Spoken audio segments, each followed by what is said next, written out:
Hey, it's your girl, Lakeisha Jones, and I empower divorced women to overcome the fear of separation by setting boundaries and increasing self-love in order to achieve confidence and personal growth.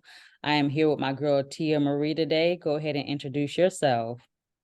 Hey, it's your girl Tiara Marie. I am your motivational coach, getting you from point A to point B on the road to success. Keisha, what are we talking about today? Oh, we're finna take y'all back down memory lane. We are going to talk about people like perceiving us, other individuals, um stuff back in the day. We're gonna hit on that too, as far as taking it back down memory lanes, talking about like the little moon boots and bell bottoms, all that extra stuff, and how people somewhat taint other individuals as far as having some type of perception on individuals when they do meet them, and so for and so forth. So I'll go ahead, Tia, let you go ahead and start it off, and we'll go from there. That childhood innocence before we get tainted by the world, Yes. before your first crush tell you, yeah, girls suck or something like that. Exactly. Yeah, I wanted to talk about how as a kid we got so much joy, like bubbly, even if you going through hard times, like you ain't got food to eat, it's trauma in the house. There's something so innocent about you, that connection. You're more connected to your consciousness. That hope is still there in your conscious mind, and you just experience the world so differently. You see so much more. You're perceiving so much more. And things kind of start to change when you get older. And now you got a natural resting bitch face at work, Yes. walking down the street, and people might see you and be like, "Oh, I remember you. You were so much fun." And you're like, Hmm. because life then came, took a toll. Yeah. And it's something I've been thinking about lately with one of my own coaches. And I've been talking about how I can display more joy in the workplace and in public, and just kind of share how I'm feeling in the inside on the outside, because I don't feel like I'm doing that.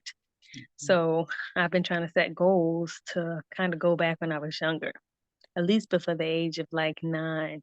Life was difficult as hell, but that innocence I had, and there was a hope for joy on the inside that was always there.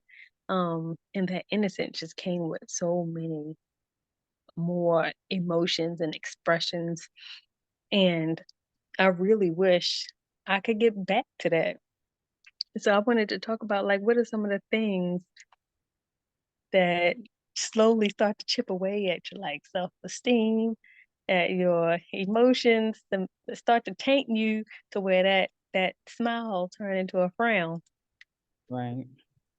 What were some of those things for you that kind of changed, and what time frame do you think it was that changed for you?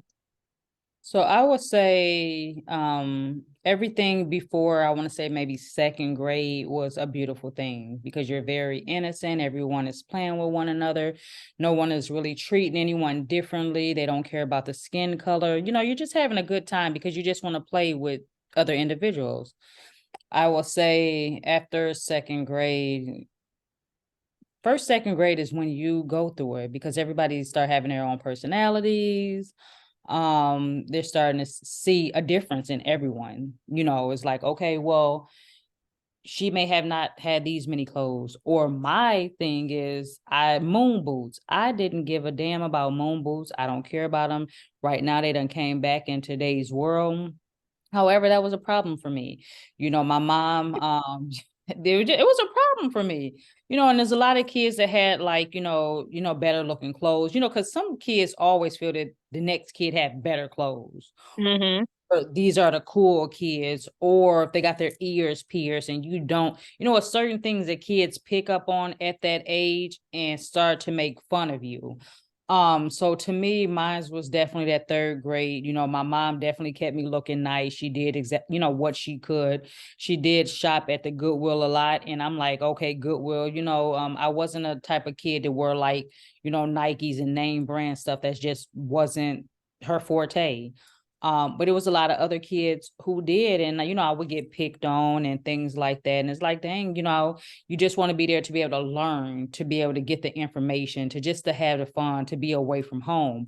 However, it's meeting other individuals who do these type of things to you. So as time went on, you know, continuously, you know, to get older and so forth, I became an individual as far as me not being approachable. So they say. Mm-hmm.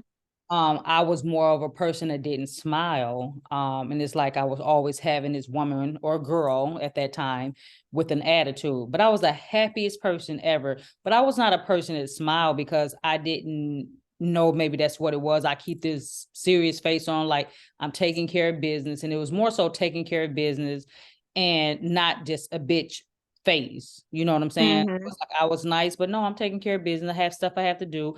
I had a child at a very young age and I don't have time to play games. So that was really my Right. thing. I was structured. I had shit to do because I, you know, and Yeah.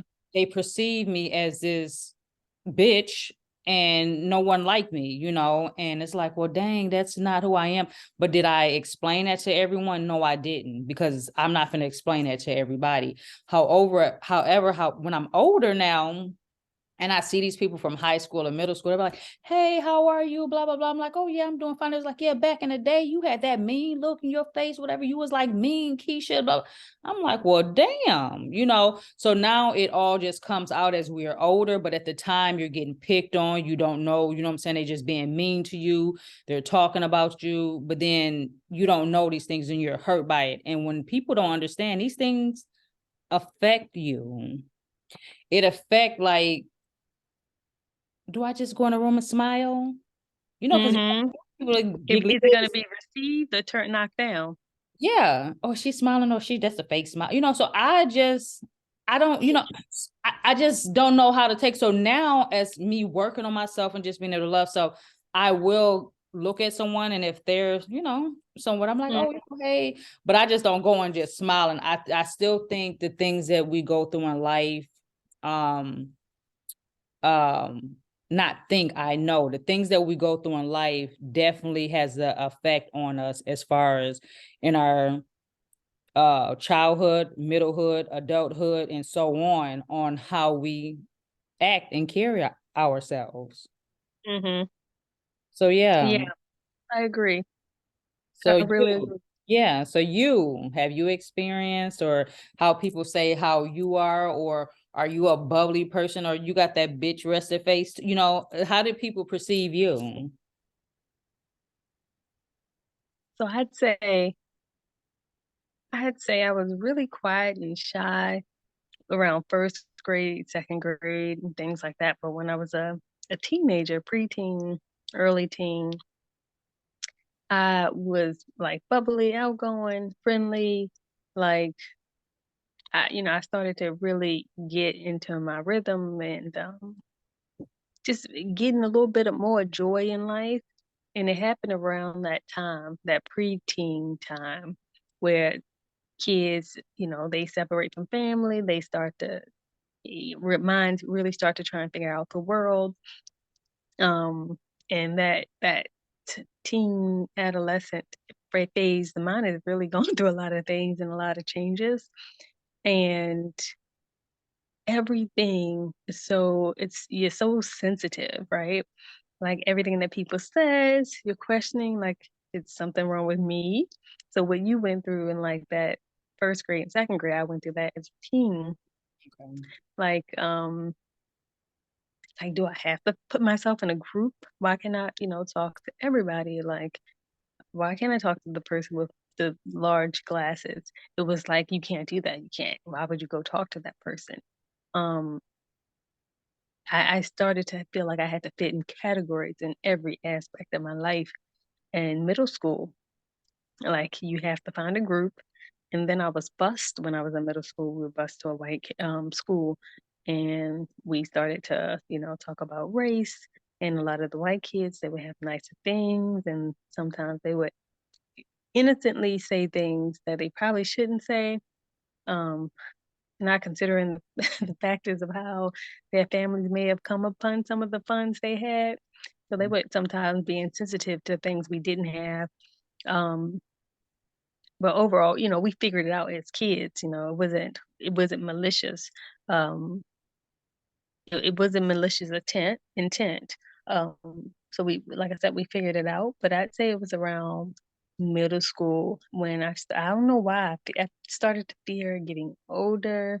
I started to see some of the things like adults were going through and real life. I started to be open to seeing things. It's like, oh, is that going to be me? Um, and then I started like disappointment. Everything started to be disappointing, and I started wearing the disappointment in my body, in my facial expressions, and you get used to that. And I think you start to build up barriers so you won't face disappointment. If you put yourself out there a lot, you'll put up barriers so you won't have to face disappointments because you'll be prepared. You can't be disappointed. I wasn't expecting, to feel great or have received joy in this experience. I was expecting the bare minimum. So Yeah, so yeah. it's unfortunate, but a lot of women, well, like fighting and fighting and fighting and struggling, we get used to not expecting a feeling of elation. We just do. So we wear that that all that history, all that on our face, we wear. That's what we wear. We wear that pain, we wear that struggle, we wear that no, I ain't got no expectations for this. I gotta do it, so I'm gonna do it. I'm gonna get it done. Um, Yes, so yeah. I'm trying to get to a point where I'm wearing something different. Okay. So if I gotta figure out what that face look like, take a picture of that face and say, what's the story? What's the story I'm living now with this joyous face? And maybe I'll work backwards and walk around with that face and then tell a new story because we got that power. We got the power to do that. So that's what I'm gonna try and do starting this new year. Wear a new face. I'm not gonna wear all my struggles. I'm gonna wear all my upcoming joys, upcoming excitement, and write a new story backwards. Love it. I love That's that's what I'm gonna deep. do. That's deep. I love it. Just writing a new story. Just and then the thing is, it when you're aware of it, Hmm. and it's like that's how they perceive just black women anyway, because we Yep. have been through a lot. I mean, I I don't even know even where to start as far as the things that we have been through. And it goes on generation to the generation and how you continue to go on with this and not heal from it. Because really that's what it is, Hmm. and not being able to heal. And you carry all of this baggage. And And pass it on. yes. And then, you're the greatest, you're the sweetest person, but then it's this baggage you have that you don't understand and that you know. So I love when you said, this is something you have, a new story you writing, this is different for you. This is 2023, and when you are able to just to release and it's like, what, this no longer serves me. I'm releasing it. I don't want to deal with it anymore. That's a beautiful thing. But it's like,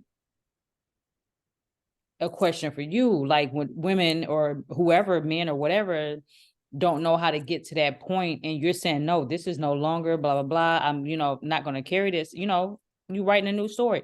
How would you say, like, maybe two or three things or whatnot to get to that point, as far as like the steps that they need to take? So I didn't. If you go back about 5 years ago, 6 years ago, I couldn't even imagine myself saying something like that. I'm like, I don't have a resting bitch face, but I do have a disinterested face sometimes. So I would say I would not have imagined me saying this 10 years ago, but in that time period between then and now, I've taken one step at a time. It's realizing something going on. I ain't feeling right. I need to get this fixed. I need to talk to somebody. therapy. So Mhm. one, realizing something wasn't right because I love myself. So I get it. Just if I feel a lump in the boob, I'm going to a doctor. Mhm. I felt a block in the brain, in the heart. I went to a doctor.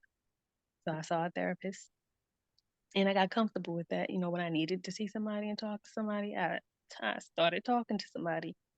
And that really helped me tap into a lot of issues, emotional baggage, emotions. Um, I also started taking care of myself differently, doing my meditation, spending time alone is important. Okay. Um, if you can't spend time alone because it causes thoughts that you feel like are unhealthy, that's a sign that you need to talk to somebody, and that's okay. It's absolutely okay. But get to the point where you can spend time with yourself. Because if you don't love yourself and love spending time with you, nobody else is. Oh, that's So deep. mhm. I spend lots of time with myself, meditating, Okay. uh doing just things that I like to do. It could be anything. I dance, music, spending time with myself, quiet time with myself so I can hear my thoughts. And my thoughts, I notice eventually they change from like sometimes mean, sometimes toxic, sometimes self-defecating. Okay. They ain't even like that no more. They used to be all bumpy and red and negative. The thoughts, they be light, not perfect. There are days, but they don't last long because I got tools to recover quickly. So spending time with myself, getting to the point where I have a healthy mind and emotions. And I would say that that was pretty much it. Therapy, realizing something was wrong, Yeah. getting therapy, and learning to love and spend time with myself. Mhm. And spending time with myself made me see myself like, come on, girl. Ooh, look at All it. these Hold on. issues. That's deep because a lot of people don't want to spend that time with themselves to be able to see and It feel. hurt. It Yeah, hurt. it do.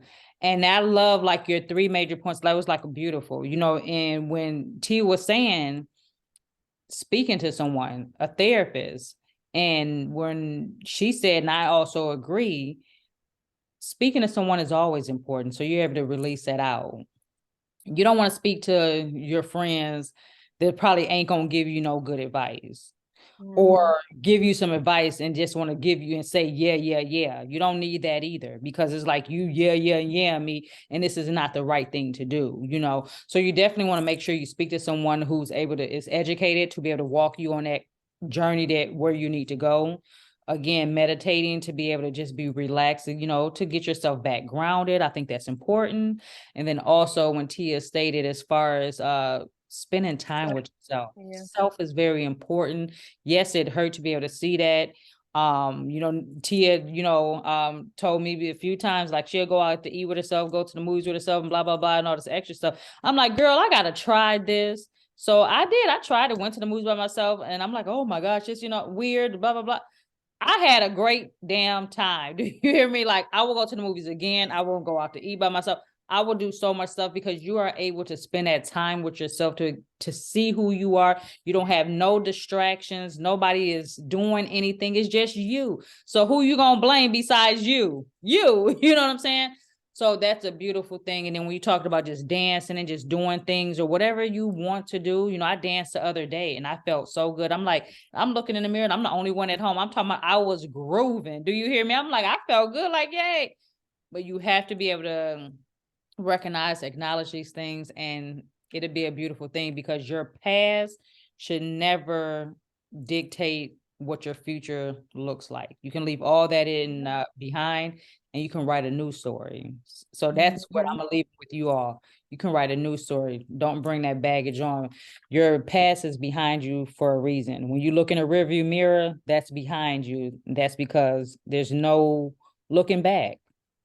And that's what I'm gonna leave with you. Tia, you have anything to leave with them? Yeah, just walk into the mirror, put on your best face that you love, take a picture of it, and wear your new story. Wear your new face, wear your new story. Rock that. Let them figure out that that's joy.